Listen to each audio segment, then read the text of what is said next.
तो एक संस्था के अंदर दो दोस्त बहुत अच्छे थे और उनका उदाहरण उस संस्था के अंदर दिया जाता था कि साथ हो तो ऐसा हो, रिश्ता हो तो ऐसा हो, एक दूसरे के प्रति कैसे निभाते हैं, इतना अच्छा साथ है, इतना वो है। सारी संस्था के अंदर उनके गुणगान हुआ करते थे।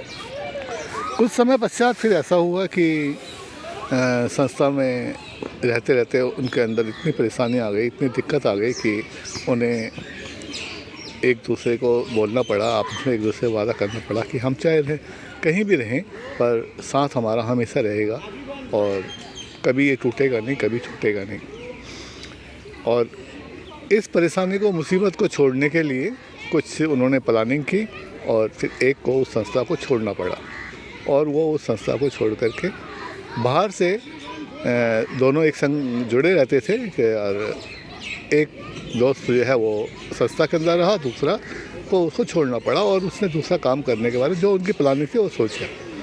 काम शुरू भी हुआ पर कुछ प्राकृतिक आपदाएं, कुछ मानव द्वारा घटित आपदाएं जो मानव जीवन को बहुत ज़्यादा नुकसान पहुंचाने लग गई या यहाँ तक कि उनकी मौत तक का भी प्रमाण हो गया, तो फिर उसे वो काम भी बंद करना पड़ा और फिर परेशानियां बढ़ गई। पर दोनों का साथ नहीं हुआ और हर दुख सुख में एक दूसरे का साथ देते रहे। लेकिन जो बाहर गया संस्था से वो तो अकेला, ना तो किसी के साथ रहा ना किसी का, अकेला रहा। जो संस्था में था, डेफिनेट है कि जब आप एक जगह पे हो तो अकेले नहीं रह सकते, तो आप कुछ लोगों के संग जुड़ गए, एक संगठन बन गया। जैसे ये इस संगठन में जुड़ने के बाद लोगों को पता था इन दोनों के बारे में और जब ये इस संगठन के साथ आए, यानी कि इन लोगों के संग और लोगों से जुड़े, तो आपको पता ही होना चाहिए कि जब बहुत सारे लोग एक जगह पर होते हैं तो हर एक के अलग अलग विचार होते हैं, किसी के विचार भी समान नहीं होते। तो किसी ने जैसे अपने अपने विचार रखते हैं, किसी ने किसी को धोखा दिया हुआ है तो वो अपने धोखे वाले विचार रखता है, कोई परिवार से टूटा हुआ है तो वो अपने परिवार से टूटे हुए विचार रखता है, किसी ने किसी को झूठ बोला होता है तो वो झूठ के विचार रखता है। ऐसे तो जो ये दोनों दोस्तों में से एक दोस्त इसमें जुड़ा, वो सिर्फ यही देखता था कि हाँ ये मेरे संग भी ऐसा हुआ है, मेरे संग भी ऐसा हुआ है, और वो उन्हीं विचारों को लेके चले। इसमें कुछ लोग ऐसे भी थे जो सत्संग के टाइप के विचार के लोग थे। तो आपको पता ही होना चाहिए कि सत्संगी लोग कभी सच्चे तो होते नहीं हैं, वो ईश्वर को मानते ही नहीं है। सत्संग का मतलब ये होता है कि जो ईश्वर को स्मरण कर करके और ईश्वर को मान करके कोई भी दो लोग या कोई भी 50 लोग, 1000 लोग, 10 लोग, 5 लोग, 7 लोग कोई विचार को बात करते हैं, वही सत्संग होता है। लेकिन यहाँ पर हमारे समाज में जो सत्संग का मतलब है कि कोई किसी गुरु के पास जाना और उसके विचारों को सुनना, चाहे वो गलत बोले या सही बोले। गुरु के भाषाएं क्या होती हैं? तू, तड़ाक, तू है, तुम हो, पाप है, पुण्य है। पाप और पुण्य का करने वाला इंसान कौन है? क्या ये कोई इंसान कर सकता है?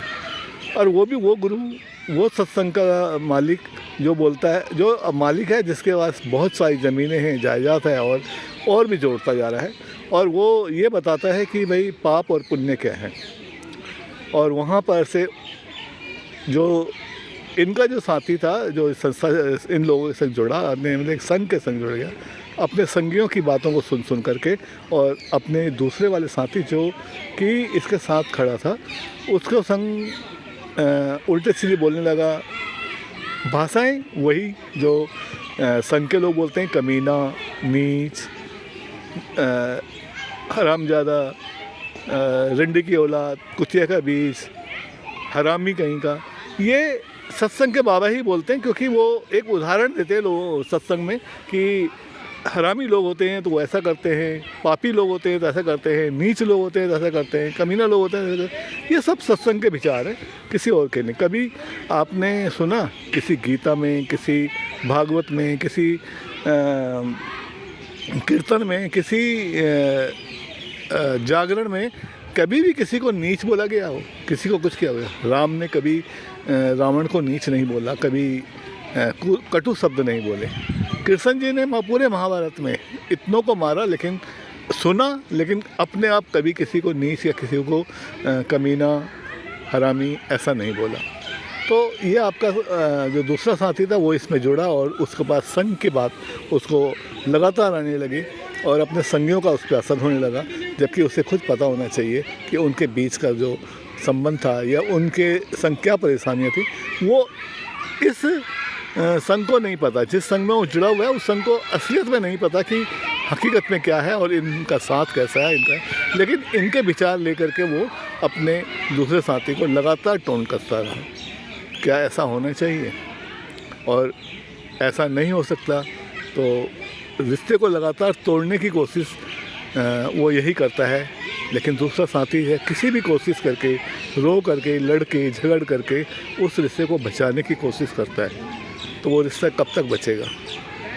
हाँ, थोड़े दिन तक चल सकता है, थोड़े दिन तक, लेकिन जो दूसरा साथी जो इस संगठन में जुड़ा है, जो इन संस्था के जुड़ा है, उस पर असर संघ का हो कोई बात नहीं, संघ में रहो कोई बात नहीं, संघ की विचारें सुने सब चलता है, लेकिन उसे खुद सोचना चाहिए कि परेशानी क्या हुई थी, धोखा क्या हुआ, दुख क्या हुआ, ये चीज़ उसको देखनी चाहिए और तब जाकर के अपने विचार करने चाहिए। तो दोस्तों, मेरा कहने का मतलब ये है कि यदि कोई साथी आपका रिश्ते को बचाने की पूरी कोशिश कर रहा हो, अपनी अंतिम सांस तक भी कर रहा हो, तो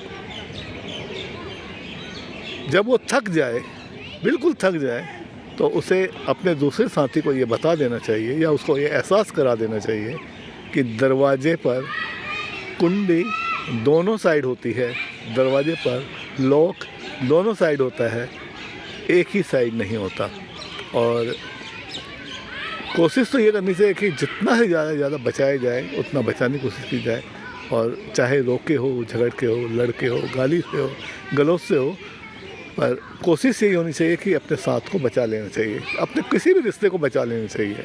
पर जब बहुत ही ज़्यादा आप थक गए हो, दिमागी तौर पे भी थक गया हो, तो कम से कम इतना एहसास ज़रूर दिला दो कि हाँ, दरवाजे पर कुंडी दोनों साइड होती है, यानी कि ताला दोनों साइड से लगाया जा सकता है। धन्यवाद दोस्तों। कैसी लगी वीडियो? लाइक करना, शेयर करना और सब्सक्राइब करना।